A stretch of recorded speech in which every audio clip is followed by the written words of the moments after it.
ഈ തുണ്ടൻ വെണ്ടയ്ക്ക ഉണ്ടെങ്കിൽ മൂത്രത്തിക്കല്ല് മൂത്രത്തിൽ കൂടി പുറത്തു പോകുന്നത് നിങ്ങൾക്ക് കാണാൻ പറ്റും. ഞാനിതൊന്ന് കുടിച്ചു കാണിക്കാം. എടുത്ത്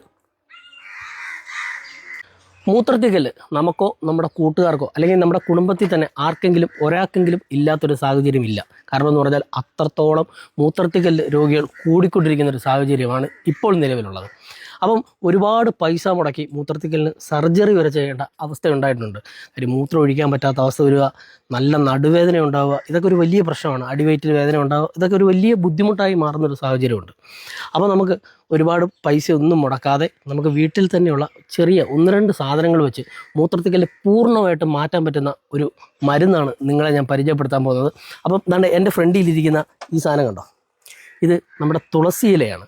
അത്യാവശ്യം ഏത് തുളസിയായാലും മതി, കൃഷ്ണ തുളസിയോ അല്ല സാധാ തുളസിയോ ഏതെങ്കിലും ഒരു തുളസി മതി. പിന്നെ വേണ്ടുന്നത് എന്താണെന്ന് വെച്ചാൽ തേനാണ്. തേൻ നല്ല നാച്ചുറൽ തേൻ കിട്ടുകയാണെങ്കിൽ, നാടൻ തേൻ കിട്ടുകയാണെങ്കിൽ അത്രയും നല്ലത്. ഇത് നമ്മൾ കടയിൽ നിന്ന് വാങ്ങിച്ചാണ്. അപ്പം എങ്ങനെയാണ് ഇത് യൂസ് ചെയ്യേണ്ടതെന്ന് കാണിച്ചു തരാം. അപ്പം നമ്മൾ ഇതുപോലെ ഇടികല്ലെടുക്കണം. അത് മിക്സിയിലിട്ട് അടിച്ചാലും മതി. നമുക്ക് വേണ്ട ഈ ഇത്രയും തുളസി ഇല ഇതിലേക്കിട്ട് ഇതിനെ ഒന്ന് ഇടിച്ച് ഇതിൻ്റെ നീര് നമുക്കൊന്ന് എടുക്കണം. അപ്പം ഞാൻ ഇത് ഇടിച്ച് ഇതിൻ്റെ നീരെടുത്തൊന്ന് കാണിക്കാം. അപ്പോൾ നമ്മളാണ്ടെ ഇടിച്ചെടുത്തിട്ടുണ്ട്. ഇനി ഇതിനകത്ത് ചെയ്യാൻ പോകുന്നത് എന്താണെന്ന് വെച്ചാൽ, നമ്മൾ ഒരു സ്പൂൺ എടുക്കുക, അതിലേക്ക് കുറച്ച് തേൻ ഒഴിക്കുക. കാണിച്ചു തരാം. കണ്ടേ, ഇത്രത്തോളം തേൻ എടുക്കുക. തേൻ എടുത്തതിന് ശേഷം നമ്മൾ ഈ ചതച്ച് വെച്ചിരിക്കുന്ന ഈ പറഞ്ഞ തുളസി ഇലയുടെ നീര് കുറേ ചേർന്നിട്ട് ആണോ, അത്യാവശ്യം നല്ല നീരുണ്ട് കേട്ടോ, നല്ലപോലെ ഇറ്റിച്ച് കൊടുക്കുക. ഇത് നമ്മൾ വേറെ ഒന്നും ചെയ്യേണ്ട, കൈ വെച്ച് തന്നെ ഒന്ന് മിക്സ് ചെയ്യുക. കൈ വെച്ച് മിക്സ് ചെയ്തിട്ട് ഞാനിതൊന്ന് കുടിച്ച് കാണിക്കാം. എടുത്ത്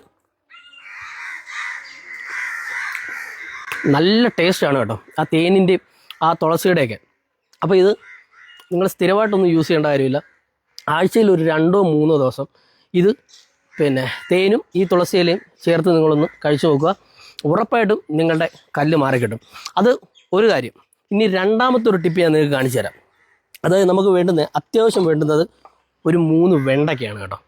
3 വെണ്ടയ്ക്ക തന്നെ എടുക്കണം. 3 വെണ്ടയ്ക്ക എടുത്തതിന് ശേഷം ഇതൊന്ന് കട്ട് ചെയ്തെടുക്കാം. നമുക്ക് ചെറിയ രീതിയിൽ ഒന്ന് ഇത്രയും മതി, ഇത്രയും വലിപ്പത്തിലൊന്ന് കട്ട് ചെയ്തെടുക്കാം. അപ്പോൾ നമ്മൾ വെണ്ടയ്ക്ക അരിഞ്ഞു വെച്ചിട്ടുണ്ട് കേട്ടോ. ഇതെന്താണ് ചെയ്യേണ്ടതെന്ന് വെച്ചാൽ, നമ്മൾ ഇതുപോലൊരു ബോളിൽ വെള്ളം എടുത്തതിന് ശേഷം ഈ വെണ്ടയ്ക്ക ഈ വെള്ളത്തിലങ്ങ് ഇടുക. വെള്ളത്തിലിട്ടതിന് ശേഷം നമ്മൾ തലേന്ന് വൈകുന്നേരം ഒരു 4 മണിക്ക് അല്ലെങ്കിൽ 5 മണി സമയത്ത് ഇടുക. ഇട്ടതിന് ശേഷം അതിരാവിലെ തന്നെ ഇത് അരിച്ച്, അതായത് ഈ വെണ്ടയ്ക്ക മാറ്റി അരിച്ച് ഈ വെള്ളം കുടിച്ചാൽ മതി. ഉറപ്പായിട്ടും നിങ്ങളുടെ മൂത്രത്തിൽ കൂടെ തന്നെ പൊക്കോളും. നിങ്ങൾ വേറെ ഓപ്പറേഷൻ ചെയ്യുകയോ വേറെ ട്രീറ്റ്മെൻറ്റ് ഒന്നും പോകേണ്ട ആവശ്യമില്ല. അപ്പോൾ ഈ 2 ടിപ്പും നിങ്ങൾക്ക് ഉപകാരപ്പെട്ടു എന്ന് വിശ്വസിക്കുന്നു. Okay, by.